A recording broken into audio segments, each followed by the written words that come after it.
மாரி செல்வராஜ் இயக்கத்தில் வாழை வெற்றி நடை போடுகிறது. உலகமெங்கும் உங்கள் அபிமான திரையரங்குகளில். வணக்கம். எடிசன் டாக்கீஸ் நேயர்கள் அனைவருக்கும் எனது பணிவான வணக்கங்கள். நம்ம இன்னைக்கு என்ன பார்க்க போறோம்னா சினிமா அப்டேட்.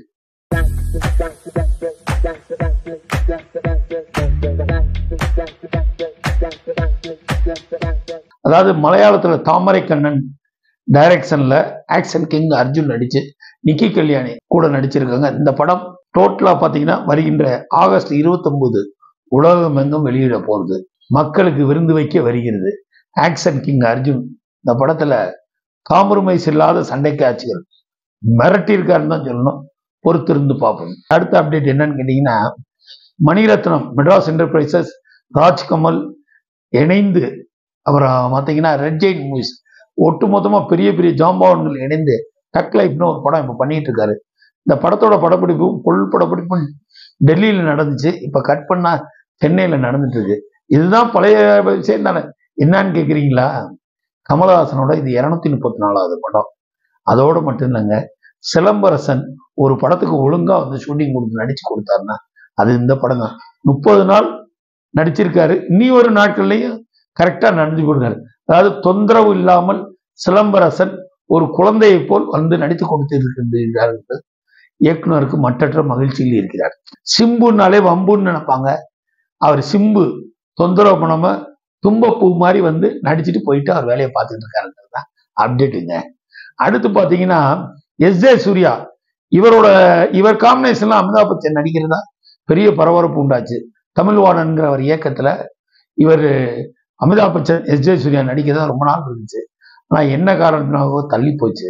ஆனா கடவுள் உன்னை எடுத்தான்னு நான் கொடுப்பாங்கிறதுக்கு எடுத்துக்காட்டா ஷாருக் கான் படத்துல எஸ்.ஜே. சூர்யா கன்ஃபார்ம் ஆயிருக்காரு.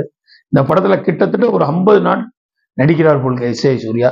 இந்த நேரத்துல எஸ்.ஜே. சூர்யாவை ஷாருக் கான் காம்பினேஷன்ல பாக்குறது மிக பிரம்மாண்டமா இருக்கும்.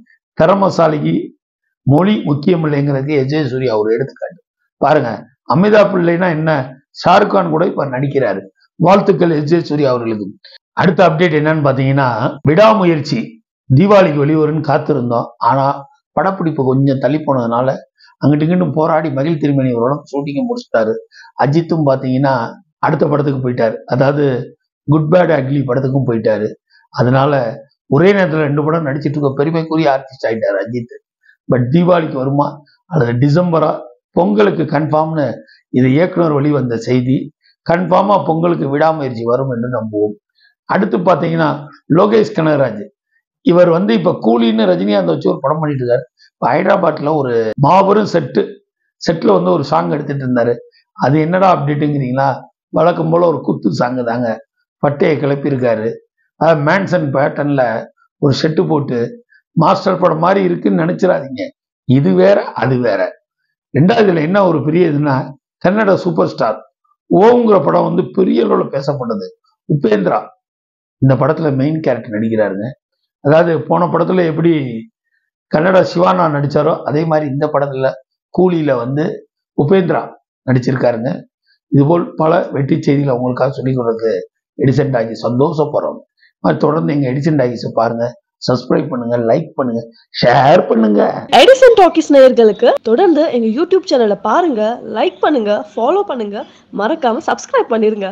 உங்களுக்காக தான் இந்த சேனல்.